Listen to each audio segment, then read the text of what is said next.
오늘 함께 나눌 하나님의 말씀은 시편 5편입니다. 여호와여 나의 말에 귀를 기울이사 나의 심정을 헤아려 주소서. 나의 왕 나의 하나님이여 내가 부르짖는 소리를 들으소서. 내가 주께 기도하나이다. 여호와여 아침에 주께서 나의 소리를 들으시리니 아침에 내가 주께 기도하고 바라리이다. 주는 죄악을 기뻐하는 신이 아니시니 악이 주와 함께 머물지 못하며 오만한 자들이 주의 목전에 서지 못하리이다. 주는 모든 행악자를 미워하시며 거짓말하는 자들을 멸망시키시리이다. 여호와께서는 피 흘리기를 즐기는 자와 속이는 자를 싫어하시나이다. 오직 나는 주의 풍성한 사랑을 힘입어 주의 집에 들어가 주를 경외함으로 성전을 향하여 예배하리이다. 여호와여 나의 원수들로 말미암아 주의 의로 나를 인도하시고 주의 길을 내 목전에 곧게 하소서.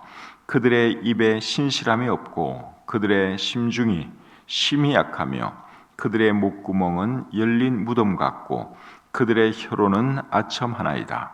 하나님이여 그들을 정죄하사 자기 꾀에 빠지게 하시고 그 많은 허물로 말미암아 그들을 쫓아내소서. 그들이 주를 배역함이니이다. 그러나 주께 피하는 모든 사람은 다 기뻐하며 주의 보호로 말미암아 영원히 기뻐 외치고 주의 이름을 사랑하는 자들은 주를 즐거워하리이다. 여호와여 주는 의인에게 복을 주시고 방패로 함같이 은혜로 그를 호위하시리이다. 아멘. 오늘은 시편 5편 말씀을 본문으로 해서 내가 부르짖는 소리를 들으소서 이런 제목으로 말씀 전하기를 원합니다. 시편 5편은 다윗이 지은 시입니다. 다윗이 언제 어떤 상황에서 지었는지는 우리가 알 수 없지만 사람들 때문에 고통당할 때 지은 시 같습니다. 오늘 이 본문의 내용을 잘 보시면 그것을 알 수 있습니다. 4절부터 6절까지의 말씀 제가 다시 한번 읽어보겠습니다. 주는 죄악을 기뻐하는 신이 아니시니 악이 주와 함께 머물지 못하며 오만한 자들이 주의 목전에 서지 못하리이다. 주는 모든 행악자를 미워하시며 거짓말하는 자들을 멸망시키시리이다. 여호와께서는 피 흘리기를 즐기는 자와 속이는 자를 싫어하시나이다. 여기 보시면 어떤 사람들에 대해서 말을 하고 있어요. 오만한 자들, 행악자, 거짓말하는 자들, 피 흘리기를 즐기는 자와 속이는 자, 이런 사람들에 대해서 말을 하고 있죠. 왜 다윗이 이 사람들에 대해서 지금 말을 하고 있겠습니까? 이 사람들이 지금 다윗의 주변에 많이 있기 때문에 그런 것입니다. 그 다음에 9절을 보겠습니다. 그들의 입에 신실함이 없고 그들의 심중이 심히 악하며 그들의 목구멍은 열린 무덤 같고 그들의 혀로는 아첨하나이다. 여기서 말하는 그들은 누굴까요? 다윗을 해치려는 사람들을 말하는 것이죠. 여기 보면 그들의 목구멍은 열린 무덤 같다 하는 이 말씀의 의미는 뭐겠습니까? 그들의 목구멍은 열린 무덤 같다. 이 말의 의미는 그들의 말은 사람을 죽인다. 그들은 사람을 죽이는 말을 한다. 그러한 뜻이죠. 그리고 그들의 혀로는 아첨한다 그랬는데 누구에게 아첨을 할까요? 그들의 대장 우두머리에게 아첨을 하겠죠. 오늘 이 본문의 시가 압살롬이 반역을 일으켰을 때 지은 시라면은 그들의 대장은 누구겠습니까? 압살롬이 되는 것이죠. 그래서 압살롬에 붙어서 어떤 사람들은 아첨을 하면서 한 자리 해보겠다고 그렇게 했겠죠. 그래서 그들의 혀는 아첨한다 그렇게 말을 하고 있습니다. 우리말 성경에는 조금 다르게 번역을 했는데 그들의 혀는 거짓말만 합니다. 그렇게 번역을 했습니다. 그러니까 다윗의 주변에 있는 사람들이 다윗을 해치려 가는데 그들의 목구멍은 열린 무덤 같고 죽이는 말을 하고 그리고 그들은 거짓말하고 아첨하고 악을 행하면서 지금 다윗을 많이 힘들게 하고 있는 그런 상황이다 하는 것을 우리가 알 수 있죠. 사람들 때문에 고통당할 때 다윗은 두 가지를 했습니다. 첫째는 하나님께 기도했습니다. 1절을 보겠습니다. 여호와여 나의 말에 귀를 기울이사 나의 심정을 헤아려 주소서. 하나님께 뭐라고 기도했어요? 하나님 내 말에 귀를 좀 기울여 주시고 나의 심정을 헤아려 주소서 그렇게 기도했습니다. 나의 심정을 헤아려 주소서 하는 말을 표준 세번역 성경에서는 이 하소연을 살펴주십시오 그렇게 번역했고 우리말 성경은 내 탄식 소리를 들어주소서 그렇게 번역했고 공동번역 성경은 내 한숨 짓는 까닭을 알아주소서. 사람들 때문에 고통당하니까 얼마나 마음이 힘들었겠습니까? 그래서 하나님 내 이 고통을 좀 알아주십시오. 내 탄식 소리를 좀 들어주십시오. 내 심정을 괴로운 이 심정을 하나님 좀 살펴주십시오. 그렇게 기도했죠. 2절을 보겠습니다. 나의 왕 나의 하나님이여 내가 부르짖는 소리를 들으소서. 내가 주께 기도하나이다. 다윗이 하나님께 기도하면서 하나님을 어떻게 불렀어요? 나의 왕 나의 하나님이여 그렇게 불렀죠. 다윗은 왕이었지만 이스라엘의 진짜 왕은 하나님이고 자기의 왕도 하나님인 것을 그가 잘 알고 있었습니다. 그래서 자기의 왕이신 하나님께 도와달라고 기도하고 있는 것이죠. 사랑하는 성도님 여러분, 우리의 왕도 하나님인 거 알고 계시죠? 예, 우리의 왕은 하나님이십니다. 입으로는 하나님이 왕이라고 고백하면서 또 실생활에서는 자기가 왕이 되어서 살아가는 사람들도 많이 있는데 그렇게 살면 안 되는 것이죠. 우리의 왕은 항상 하나님이시고 하나님을 왕으로 인정하고 또 하나님 말씀에 순종하는 그런 삶을 살아야 할 줄 믿습니다. 누가복음 6장 46절에서 예수님은 이런 말씀을 하셨어요. 너희는 나를 불러 주여 주여 하면서도 어찌하여 내가 말하는 것을 행하지 아니하느냐. 우리 자신이 그럴 때가 참 많죠. 입으로는 주님 주님 하나님이 나의 왕입니다. 그러면서도 실제로는 내가 왕이에요. 내 마음대로 할 때가 얼마나 많습니까? 그러면 안 되고 항상 하나님이 나의 왕이다. 예수님이 나의 주님이다 하는 것을 입으로도 고백할 뿐만 아니라 우리의 생활로도 고백하면서 살아야 합니다. 8절 말씀 보겠습니다. 8절 여호와여 나의 원수들로 말미암아 주의 의로 나를 인도하시고 주의 길을 내 목전에 곧게 하소서. 자, 이번에는 또 어떤 기도를 했습니까? 주의 의로 나를 인도하시고 주의 길을 내 목전에 곧게 하소서 이런 기도를 했지요. 우리말 성경은 8절을 이렇게 번역하고 있습니다. 여호와여 내게 적들이 있으니 나를 주의 의로운 길로 인도해 주시고 내 얼굴 앞에 주의 길을 곧게 하소서. 쉽게 말하면은 의로운 길로 인도해 주시고 곧은 길로 나를 인도해 주십시오. 그런 기도를 다윗이 하나님께 드린 것입니다. 10절을 보겠습니다. 10절 하나님이여 그들을 정죄하사 자기 꾀에 빠지게 하시고 그 많은 허물로 말미암아 그들을 쫓아내소서. 자, 이번에는 또 어떻게 기도했죠? 악한 사람들을 정죄하셔서 자기 꾀에 빠지게 하시고 그들을 내쫓아 주십시오. 그렇게 기도했습니다. 그들을 쫓아달라고 기도하는 이유가 뭡니까? 10절 하반절에 보면 그들이 주를 배역함이니이다. 주를 배역함이니이다. 표준 세번역 성경은 그들은 주님을 거역하는 자들입니다. 그들은 주님을 거역하는 사람들이기 때문에 하나님 그들을 물리쳐 주십시오. 그렇게 기도했습니다. 그러니까 다윗은 기도할 때 자신의 무엇을 위해서 기도한 것이 아니라 항상 포커스는 주님에게 가 있어요. 그 사람들은 악한 사람들입니다. 주님을 거역하는 사람들 아닙니까? 주님을 반역하는 사람들입니다. 그러면서 그들을 내쫓아 주십시오. 그들을 물리쳐 주십시오. 그렇게 기도한 것이죠. 압살롬이 쿠데타를 일으켰을 때 아히도벨이라고 하는 사람이 압살롬의 편에 섰습니다. 그 말을 듣고 다윗이 하나님께 어떻게 기도했는가 하면 아히도벨의 모략을 어리석게 하옵소서 그렇게 기도했습니다. 아히도벨은 탁월한 지략가예요. 이 사람의 모략을 이 압살롬이 따르면 성공할 수도 있어요. 그래서 그것을 알고 하나님께 다윗이 뭐라 기도했는가 하면 아히도벨의 모략을 하나님 어리석게 하옵소서. 그 모략이 물거품이 되게 해 주십시오. 그렇게 기도했습니다. 그렇게 기도했더니 하나님께서 그 기도를 들어주셔서 아히도벨의 모략이 수포로 돌아가게 해 주셨죠. 쿠데타에서 성공할 수 있는 그런 좋은 모략을 사실은 아히도벨이 내놨어요. 그런데 하나님께서 압살롬으로 하여금 아히도벨의 모략을 듣지 않도록 역사하셨죠.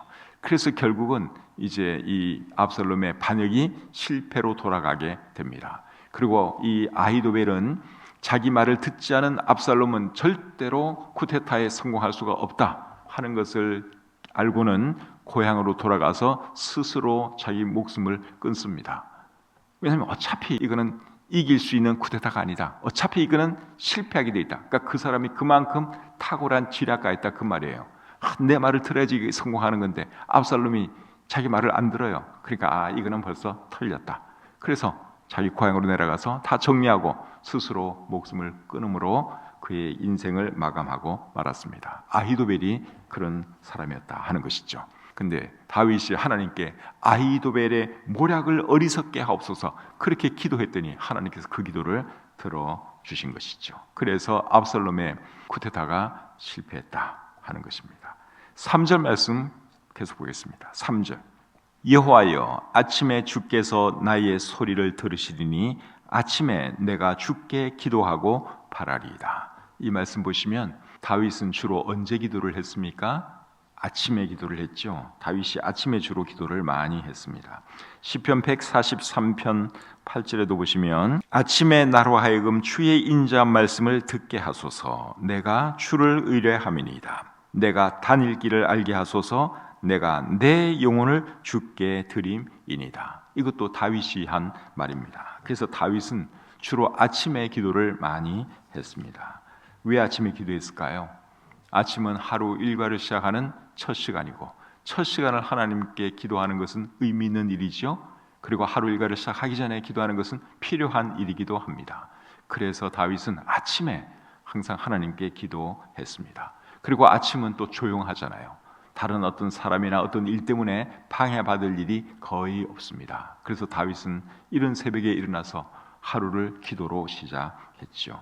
우리 예수님도 아침에 기도하신 것 여러분들이 잘 알고 계시죠? 마가복음 1장 35절에 보시면 새벽 아직도 밝기 전에 예수께서 일어나 나가 한적한 곳으로 가사 거기서 기도하시더니 우리 예수님도 새벽에 기도하는 분이셨습니다. 저와 여러분들도 오늘 아침에 이 자리에 나와 있는데 우리 주님의 본을 받아서 새벽 기도하기 위해서 이곳에 나온 것이죠.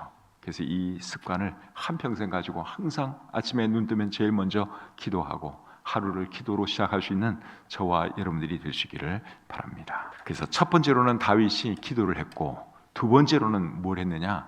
하나님을 예배했습니다. 자, 7절을 보겠습니다. 본문 7절입니다. 오직 나는 주의 풍성한 사랑을 힘입어 주의 집에 들어가 주를 경외함으로 성전을 향하여 예배하리이다. 자, 이번에는 뭐 한다 그랬습니까? 제 끝에 보면 예배하리이다. 다윗은 그 고통 중에서도 많은 사람들이 자기를 힘들게 하고 괴롭게 하는 상황 중에서도 하나님을 예배했습니다. 그런데 성전을 향하여 예배했다 그렇게 말을 하고 있죠. 성전을 향하여 예배하리이다. 다윗이 왕이었을 때 성전이 있었습니까? 없었습니까? 없었죠. 성전은 솔로몬 왕이 지었습니다. 다윗 왕이 있을 때는 성전이 없었어요. 그런데 어떻게 성전을 향하여 예배하리이다 그렇게 말을 합니까? 여기서 말하는 성전은 세 가지 중에 하나라고 생각이 됩니다. 첫째는 법궤가 모셔져 있는 천막으로 이해할 수 있습니다. 두 번째는 지어질 성전, 곧 솔로몬이 지을 성전을 의미하는 것으로 이해할 수 있고요. 그 다음에 세 번째로는 하늘에 있는 성전으로 이해할 수도 있습니다. 시편 11편 4절에 보시면 여호와께서는 그의 성전에 계시고 여호와의 보좌는 하늘에 있으며 그의 눈이 인생을 통촉하시고 그의 안목이 그들을 감찰하시도다 하는 말씀이 있어요. 여기서 말하는 성전은 어디에 있는 성전일까요? 하늘에 있는 성전을 말하는 거예요. 그래서 오늘 보면 7절에 나와 있는 이 성전은 셋 중에 하나예요. 법궤가 들어가 있는 천막 아니면 솔로몬 왕이 지을 미래의 성전 아니면 천국에 있는 성전 이 셋 중에 하나인데 이 셋 중에서 어느 것이 맞을까요? 제 생각에는 두 번째 아니면 세 번째가 맞습니다. 두 번째는 뭐였죠? 지어질 성전 아니면 천국에 있는 성전, 그것이라고 저는 생각을 합니다. 왜 그렇게 생각하는가 하면 그렇게 이해를 해야지 7절 앞부분하고 조화가 잘 되기 때문에 그렇습니다. 7절 말씀을 여러분 다시 한번 보겠습니다. 오직 나는 주의 풍성한 사랑을 힘입어 주의 집에 들어가, 어디에 들어가? 주의 집에 들어가 주를 경외함으로 성전을 향하여 예배하리이다. 여기 주의 집이라는 표현이 나오고 그 다음에 성전이라는 표현이 나오죠. 여기서 말하는 주의 집은 법궤가 모셔져 있는 장막, 천막이라고 생각이 됩니다. 법궤가 모셔져 있는 그 천막에 들어가서 다윗은 미래에 지어질 그 성전 아니면 천국에 있는 성전을 향해서 하나님께 기도한 것이죠. 이해가 되시죠? 그런데 NASB 영어 성경에 보시면 번역을 또 완전히 다르게 해놨습니다. NASB 영어 성경에서는 성전을 향하여 라는 이 말을 성전에서 그렇게 번역을 했습니다. 그리고 히브리어 헬라어 직역 성경이라고 하는 성경이 있는데 그 성경도 성전에서 그렇게 번역을 하고 있습니다. 히브리어 헬라어 직역 성경으로 제가 한번 읽어드리겠습니다.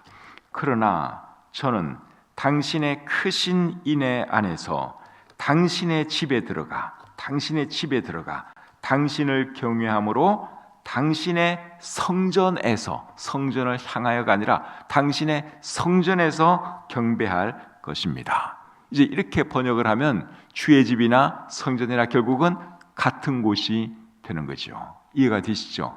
근데 어느 번역이 옳은 것인지는 저도 모르겠어요. 둘 중에 하나가 맞는데 개역 개정판 성경이 맞는지 아니면 NASB 영어 성경의 번역이 맞는지 어느 것이 맞는지는 제가 잘 모르겠고, 중요한 것은 다윗이 어려움 중에서도 하나님을 예배했다 하는 이것이 중요하죠. 예배는 다윗의 삶에 있어서 가장 중요한 일이었습니다. 아무리 힘들어도 다윗은 하나님 예배하는 것을 잊지 않았습니다. 어떤 분들 보면 믿음 생활 잘하다가 교회 잘 나오다가 어려움이 생기면 그때부터 교회 안 나오는 분들이 계세요. 참 희한해요. 근데 그렇게 하면 정말 안 되고요. 어려움이 있으면 더 열심히 교회에 나와서 예배를 드려야죠. 그래야지 하나님께서 이쁘게 보셔서 도와주실 거 아닙니까? 근데 평상시 좋을 때는 잘 나오세요. 근데 어려움이 있으면 교회를 안 나요. 시험이 드는 거죠. 쉽게 말해서 교회를 안 나와요. 예배 생활을 안 해요.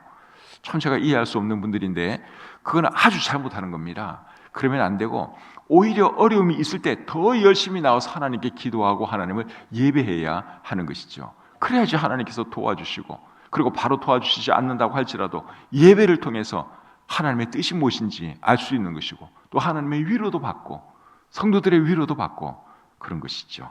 그래서 저와 여러분들은 힘들고 어려울 때는 오히려 더 열심히 예배 생활해야 한다 하는 거 여러분 꼭 잊지 마시고 그렇게 하시기를 바랍니다.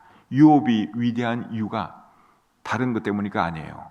욥이 위대한 이유는 그가 극심한 고통 속에서도 뭘 했습니까? 하나님을 예배했잖아요. 그래서 욥이 위대한 사람인 겁니다. 욥기 1장 20절과 21절 말씀 제가 한번 읽어드리겠습니다. 욥이 일어나 겉옷을 찢고 머리털을 밀고 땅에 엎드려 예배하며 이르되 내가 모태에서 알몸으로 나왔사온즉 또한 알몸이 그리로 돌아가올지라. 주시니도 여호와시요 거두시니도 여호와시오니 여호와의 이름이 찬송을 받으실지니다. 극심한 고통 가운데서도 그는 하나님을 예배했습니다. 그래서 이 욥이 위대한 사람인 겁니다. 그리고 그런 그를 결국 하나님께서 어떻게 해주십니까? 모든 것을 다 회복시켜 주시죠. 그래서 다윗은 사람들로 인해서 고통당할 때 뭘 했습니까? 두 가지를 했는데, 첫째는 하나님께 기도했고 두 번째는 하나님을 예배했습니다. 우리도 그렇게 할 수 있기를 바랍니다. 오늘 이 본문에는 하나님에 대한 다윗의 믿음도 잘 나타나 있습니다. 자, 4절부터 6절까지 말씀 다시 한번 보겠습니다. 주는 죄악을 기뻐하는 신이 아니시니 악이 주와 함께 머물지 못하며 오만한 자들이 주의 목전에 서지 못하리이다. 주는 모든 행악자를 미워하시며 거짓말하는 자들을 멸망시키리이다. 여호와께서는 피 흘리기를 즐기는 자와 속이는 자를 싫어하시나이다. 하나님께서 어떤 사람들을 미워하시나 하는 것을 우리가 이 말씀을 통해서 알 수 있습니다. 하나님은 어떤 사람들을 미워하세요? 오만한 자들, 행악자들, 거짓말하는 자들, 피 흘리기를 즐기는 자들, 속이는 자들, 이런 사람들을 우리 하나님은 미워하십니다. 그리고 하나님께서 사랑하시는 사람들은 어떤 사람들이냐? 11절 12절에 나와 있습니다. 그러나 주께 피하는 모든 사람은 다 기뻐하며 주의 보호로 말미암아 영원히 기뻐 외치고 주의 이름을 사랑하는 자들은 주를 즐거워하리이다. 여호와여, 주는 의인에게 복을 주시고 방패로 함같이 은혜로 그를 호위하시리다. 자, 이 말씀을 잘 보시면 하나님은 어떤 사람을 사랑하시는지 우리가 알 수 있는데, 하나님은 어떤 사람을 사랑하시고 지켜주십니까? 하나님께 피하는 사람, 하나님 사랑하는 사람, 하나님을 즐거워하는 사람, 그런 사람을 하나님은 사랑하시고 그런 사람들을 지켜주십니다. 그런 사람을 우리 하나님은 의인으로 봐주십니다. 12절에 보시면 의인이라고 하는 단어가 나오죠. 그런 사람이 의인이에요. 하나님 사랑하는 사람, 하나님께 피하는 사람, 하나님을 즐거워하는 사람, 하나님 섬기는 사람, 그런 사람이 의인이에요. 그런 사람을 하나님은 사랑하시고 그런 사람을 하나님은 축복해 주시죠. 우리는 예수님의 공로로 이미 의롭다함 받은 사람들이죠. 사실은 우리가 하나님 앞에서 의인들입니다. 그래서 의인은 어떻게 살아야 하느냐? 하나님 사랑해야 하고 하나님을 즐거워해야 하고 어려운 일이 있으면 또 어떻게 합니까? 누구에게 피해야 하는 거죠? 하나님께 피해야 하는 것입니다. 하나님께 기도하고 하나님의 예배생활 잘하는 그런 삶을 살아야 하는 것이죠. 그렇게 살아가는 저와 여러분들이 되시기를 우리 주님의 이름으로 축복합니다.